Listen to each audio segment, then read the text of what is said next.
Welcome. I'm Angelica. And I'm Gaia. Today we're speaking to Raissa, co-founder of Double Dutch.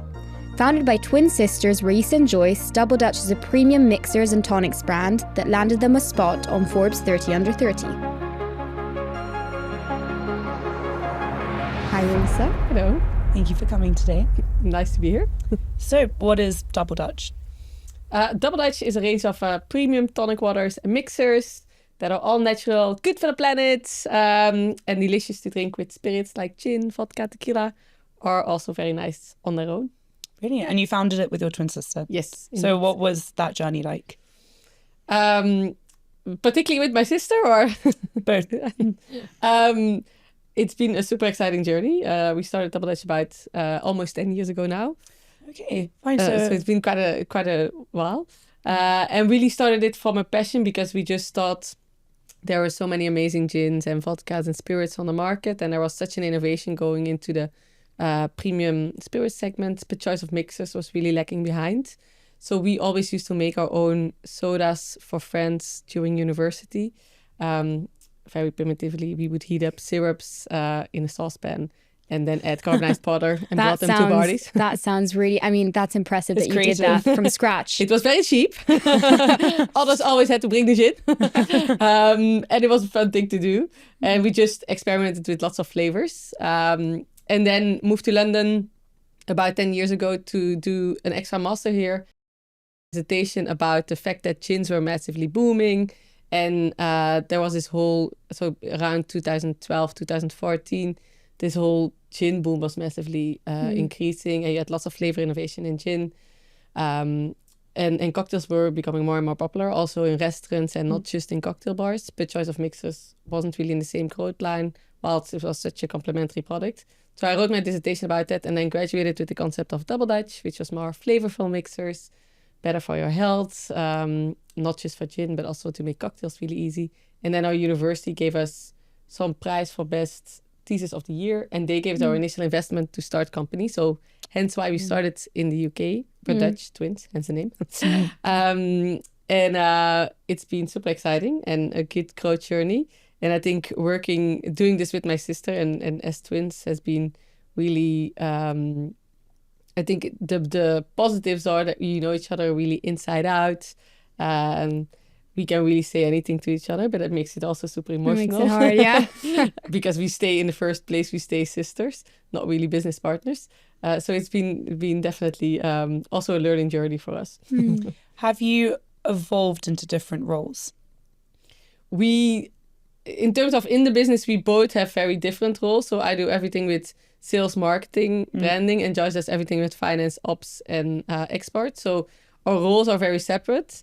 And I think in terms of kind of our roles to each other or within the company, I think we've learned along the way to be maybe more patient with each other.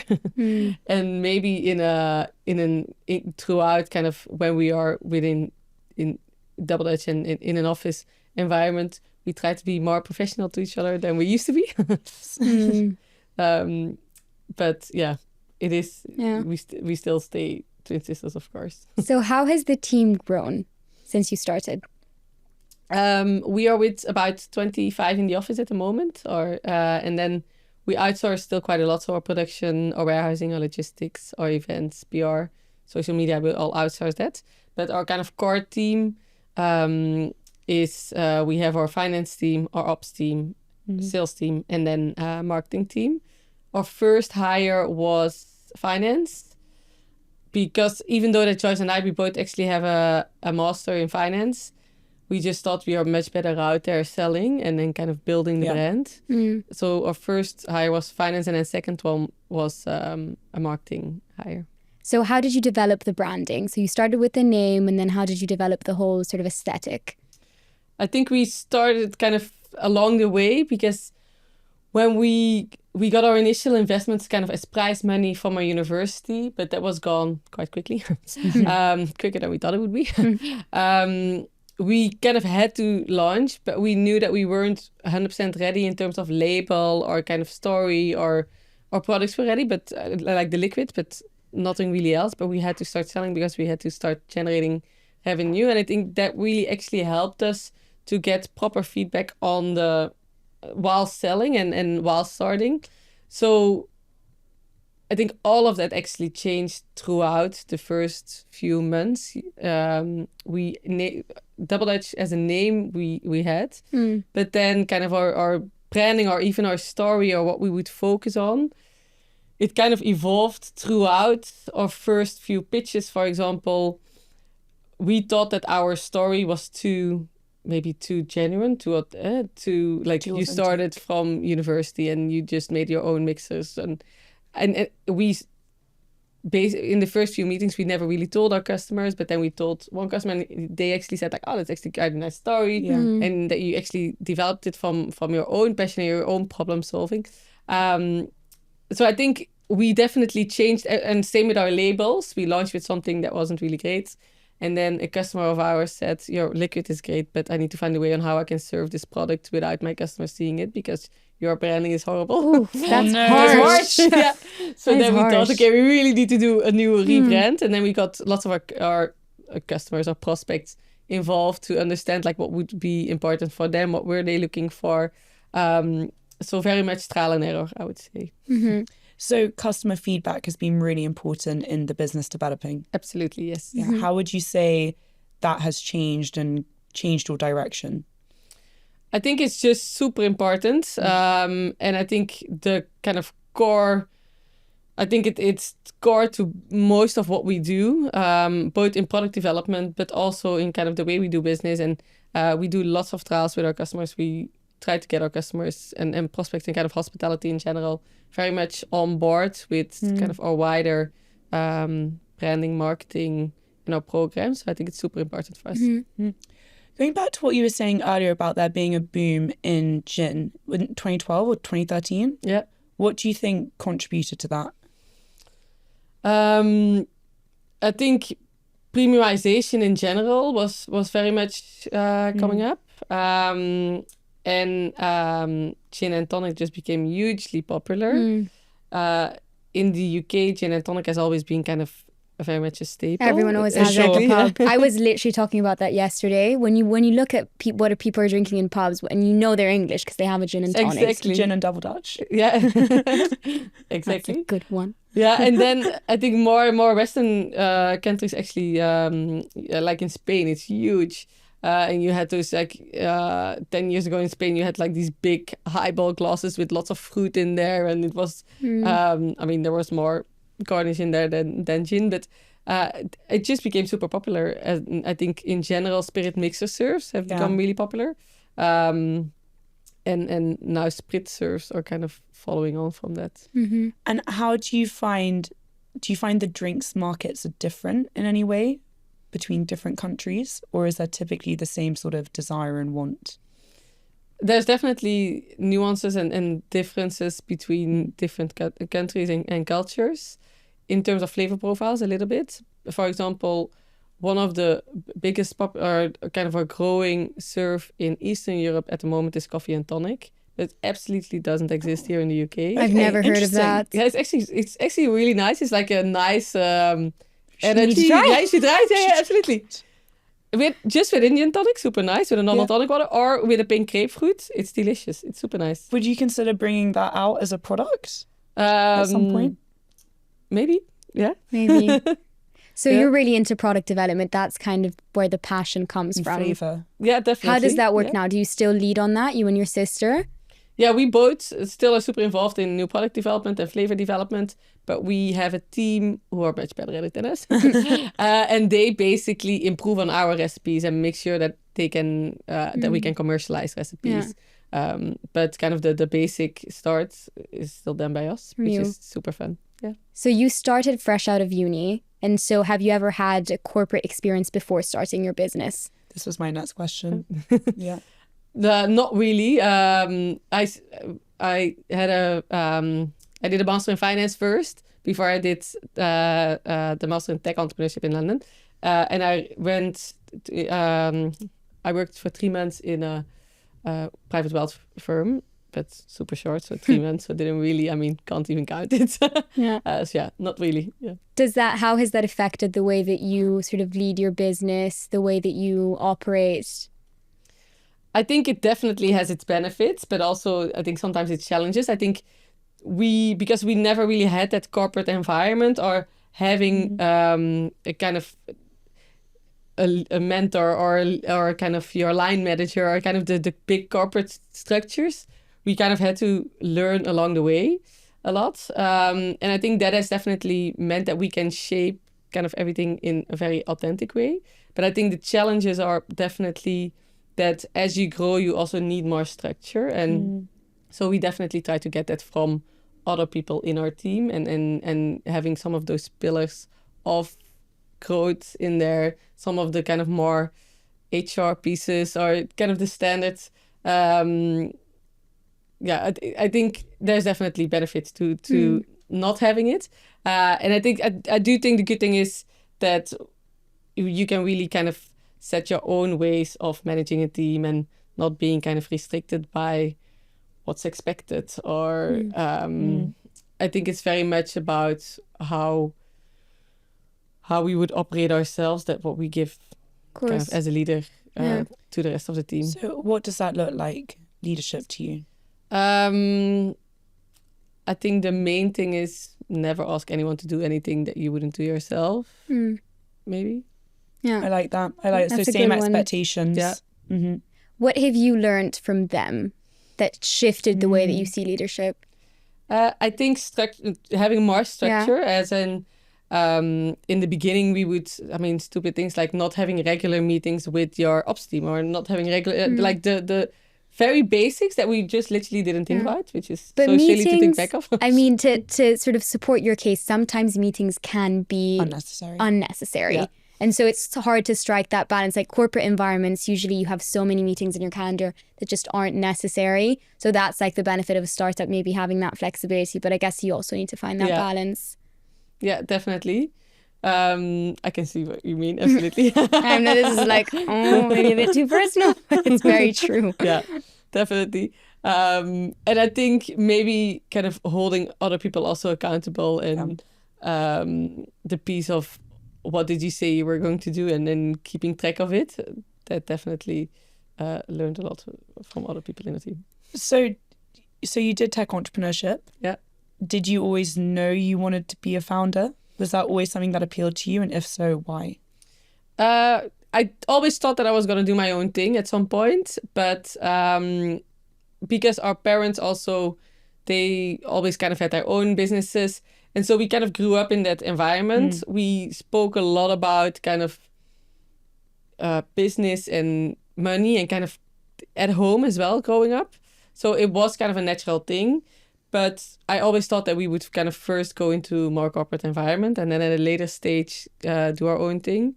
And our father also always said, you first have to make all your mistakes with someone else and go and learn and do the job somewhere else, and then you can still do your own thing.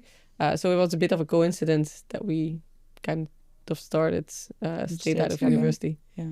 So what are your ambitions moving forward with the business? We really want to build Double Dutch as a household name and add to the mixer industry, to add a bit more innovation, colorfulness, vibrancy, a bit more flavor into the category, because it has definitely been for a long time quite a stale industry, a bit old-fashioned compared to the brands that they complement with or the categories. And that is definitely changing. And for example, sustainability is becoming more important and people are looking for lower sugars. And there is definitely some development, but I think it's still quite a long way from spirits and the innovation that's going on there. So definitely hope to add some to that. Yeah. Off the back of that, which brands in the industry did you look to for inspiration, or how did you look at the industry and think, right, this is a gap which I can fill? We didn't really, maybe that was our naivety, didn't really look at other kind of competition brands. Love that. But we looked a lot at what was going on in gins and vodkas and tequilas. And still the majority of those drinks are being mixed with a mixer. And just mixers weren't really in the same code line. Are you developing any new flavors? We are first doing a big bottle relaunch this summer. So that's where our focus for the moment is going on. But then we have some exciting new product development coming up later in the year, beginning next year. Can we talk about it or no? Secrets. We are still not 100% finished yet, so I can't. Yeah. Can't But say. definitely staying within mixers, and there's still so much to do within the mixer business, but slightly going wider and broader to appeal for a broader demographic. Yeah. I think what's interesting is you mentioned sustainability. So what does sustainability mean to your business? We are not a not-for-profit, right? So so I think for us, it's always finding a balance between what does it mean to do business the right way versus we still have to look at our margins, and we are a growing startup, and so we can't always choose 100% sustainability over other decisions. So it's always kind of finding the balance. I think we try to incorporate it in every department in our business, from smaller day-to-day decisions like I come here by Eurostar, not by plane, to bigger decisions like what can we do to change the weight of our glass to decrease our carbon footprint, or how can we reduce the amount of plastic that we use, or not use any POS material, for example, from China, but get it here from the UK. So I do think it is definitely quite incorporated in every part of our business and every team member. And I think it is on smaller companies like us to really drive that change. And if we can't do it, then none of the big corporate businesses are going to follow. So I do believe smaller companies do have a small responsibility to drive a bit of change in ESG and sustainability. I also don't think that sustainability is just about the environment. I think driving community and working with underrepresented people, for example, are it's not just about the environment. I think. Yeah. So how do you drive community? Kind of the biggest that we are kind of our internal initiative is we have a female bartender scholarship every year.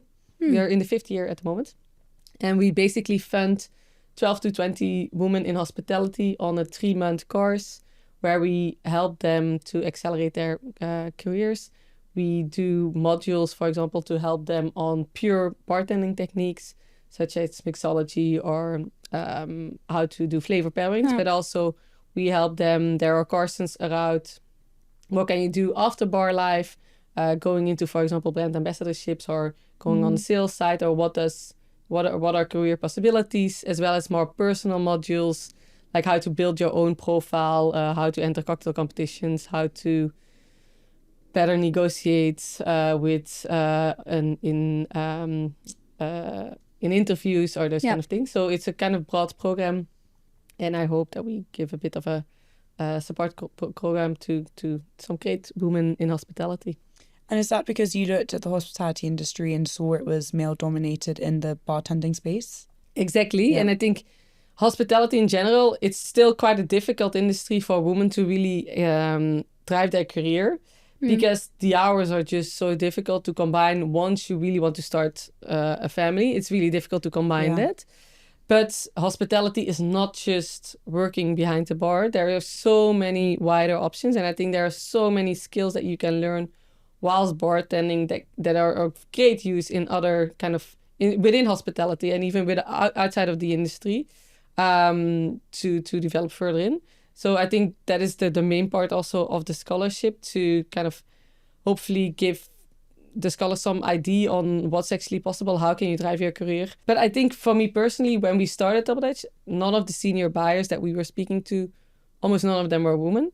And I think now it's actually really changing. And I think you see more and more women in senior positions within hospitality. So I think there's a good change. What do you think has driven that change? I think it's awareness. And I think flexibility as well. The industry has definitely struggled a lot over COVID and needed to rethink how they can attract talent. And 50% of talent is female. It's interesting that as well, because hospitality is traditionally associated with women, right? Because it's domestic and it's cooking and it's looking after people. Yet still for it to be male dominated because of the time that it takes going into your personal life. Exactly. How have you seen that? And I think that's the issue. The more junior positions like waitresses and those are predominantly female, but it's about the senior positions. And for example, in procurement, and the buyers and the decision makers or GMs are people opening up their own bars or restaurants. That part is definitely still super male dominated. So I think we want to, I think if you look at overall hospitality, and I think there's actually more women working in hospitality, but it's all in yeah, exactly. Yeah. Did you work in hospitality? For a bit, yeah. Yeah. Bartender? Yeah. I think a big part of that, though, is sort of educating people and giving access to allow them to get to that level. So when it comes to sort of educating your customers, is that, how do you approach that? Do you use social media for that? Is that part of your strategy? Definitely. I think social media is a big part of it, but also just kind of traditional walk-in in sales and our sales team and we used to do as well is just literally networking with bartenders and sitting at the bar and asking about the products that they are stocking. In the UK, the landscape is slightly different because you have lots of groups here. And so luckily, I think it's easier because then you come into more of a kind of tender process and it's a bit more professionally set up. But kind of those first customers is really walking in and trying to get field bar by bar. Yeah. So how do you split your business between B2B and B2C? So how do you divide that? So for us, actually, the majority of our business is B2B because we... Is it? Yeah. I didn't know that. I thought it was mainly B2C. No, we sell actually, the majority of our businesses, we sell to wholesalers and they sell to bars and restaurants. And then a small part is online, so Ocado or Amazon or our own web shop, but it's just a small part. So did COVID affect the business because of, the effect that it had on restaurants and hotels? How did you manage that? When COVID happened, we basically saw our revenue going to zero because I think 90% of our turnover came from bars and restaurants and every country kind of started locking down. But then eventually from 2019 to 2020, we kept the same revenue in the end because we did switch massively to online. And we got a few good retailers on board. And so in the end, it wasn't actually too bad, and we managed to recover through different channels. And we noticed that, for example, online, lots of our customers who were finding Double Dutch in their Soho house or in their in the bar that they went to, they would actually then buy it online and kind of recreate that restaurant feel or bar feel at home. So online was massive for us during COVID. So, and in the end, it was okay, actually. So we didn't lose any revenue. So it was an opportunity for you to expand in the B2C sector. Yeah. Would you say that was your greatest challenge? I think COVID was a huge challenge. Yeah. Especially because we were so heavily into on-trades. The only thing that we were slightly lucky with was that we were exporting quite a lot already back then. So I think we were in 30 countries. So for example, the UAE did really well when we were in lockdown, and so we had a bit of buffers, but I mean, still horrible with a majority hospitality revenue base. But I think everyone was in the same situation, and there was literally nothing to do about it. I mean, it was so macroeconomic. I think what's been also a really difficult challenge has been when inflation was massively increasing in 2022, 2023, and our glass, for example, doubled in cost price, or sugar tripled, and that was a time where you just can't put those price rises through to consumers, or maybe just a small part. So I think that was definitely also quite challenging because it maybe went a little bit more under the radar. Everyone in our sector was struggling with increased prices, but luckily that's all calmed down now, especially on the transport, and we've got some really good savings this year. But that was definitely a difficult challenge, I think, outside of COVID. Yeah. Do you ship to the US? No, luckily not. Yeah, I was going to say, as the tariffs affecting you at all? Exactly, yeah. No, okay. Do you have any plans to do it? We were planning on kind of looking... But then this is tied everything. It's not the time now. And maybe in a few years. Yeah, exactly. Probably for the better. Yeah.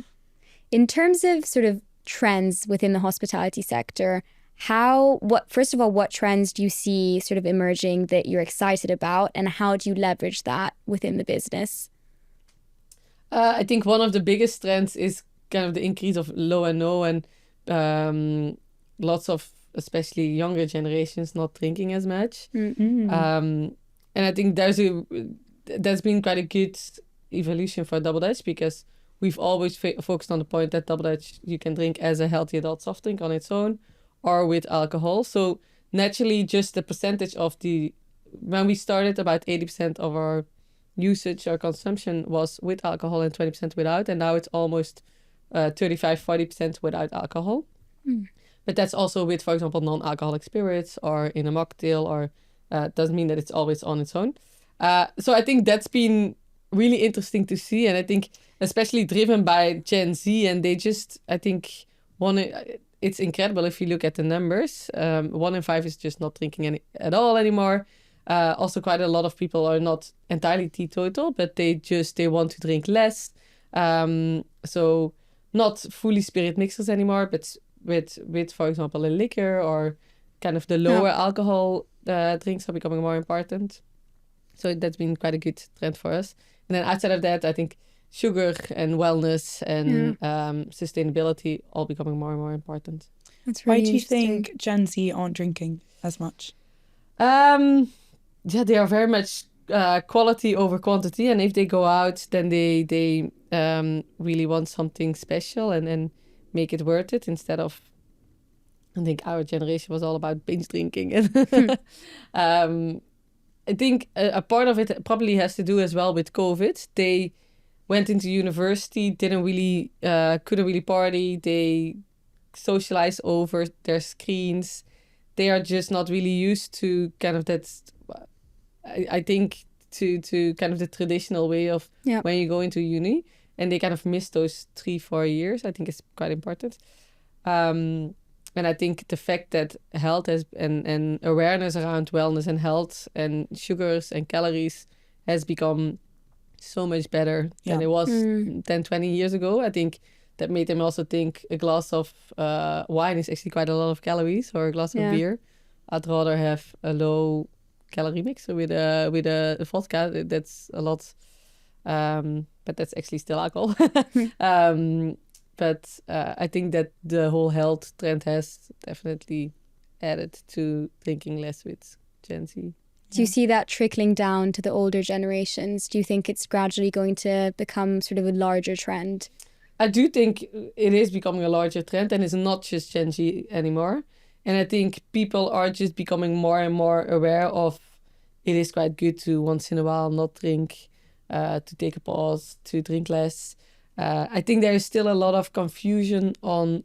I think lots of people either drink or they don't drink. Maybe throughout weeks they may do both, but I think the industry is very much pushing on also kind of lower ABV drinks, and I think that part is still quite confusing because I think what's confusing about it is, can you still drive with it? How many can you drink with a lower alcohol drink? I think a lot of education still needs to be done on the lower alc side. Yeah. But no alc, I think that's definitely massively increased over the past few years. Yeah. What does your investment journey look like? So we raised investments over the years. I think we did. We just did our 5th investment round. In our final round. When we just launched Double Dutch, we got kind of the prize money from UCL, which was £10,000. Didn't really get us very far. How much? £10,000. You have to start somewhere. Exactly. And then we had a little bit of savings, but that was also gone quite quickly. So then we knew we had to raise our first investment round, but we didn't really know anyone in the UK. We knew that we were very early days. It was, I think we started 3 or 4 or 5 months before that. So the logical solution would have been crowdfunding, but we knew that we wanted kind of people on board that could bring something strategic, or because we didn't really have that food and beverage or hospitality background. So we approached people on LinkedIn that we thought that were sitting on boards that had some kind of background in spirits or in hospitality, And just, I think, out of naivety, just approach them and ask, we are raising investments, are you interested in investing? And eventually we did raise our first £250,000 with all people that we found through LinkedIn.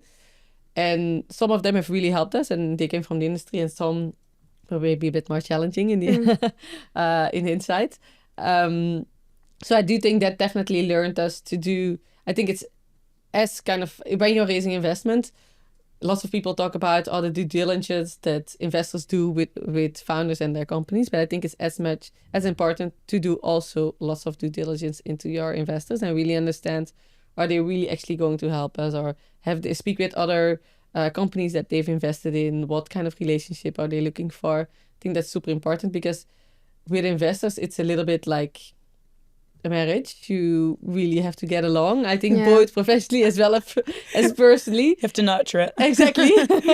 And I think we always kind of said, okay, if you're not okay to have a pint with this person, then it's probably not the right investor. So I think also you just have to kind of get along. So that was kind of our first investment round. And then the second round, we raised a bit more money. But then we knew, okay, we really need more people from the industry to really help us. So we just spoke to everyone, kind of relevant, not relevant, appropriate or not appropriate, and just spoke to, for example, our buyers, whether they were interested in investing. So then we got a good group of, I think, 10 new investors that were all from hospitality, that all could help kind of with our distribution. And then I think a bit more later in stage, we were kind of looking at institutional investment, private equity or VC, but culturally that would really change kind of our business. So then we got introduced to the family Heineken, and they came on board in 2020, which has been a huge support to Double Dutch, and they've been amazing.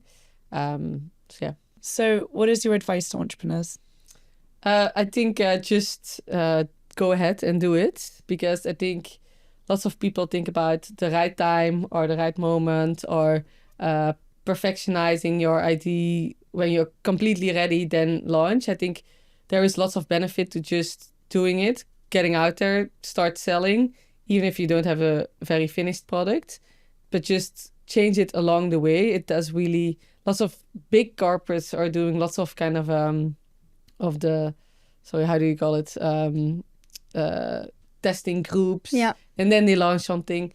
But actually just getting it out there and getting paying customers to give you feedback is so much more valuable. So I would just try it out and do it. Just do it. That's something we have heard. So that's good to hear that it's a recurring theme. Run with it. Naivety as well. Yeah. Definitely. Great. Well, thank you so much for coming. Thank you for having me. Thank you.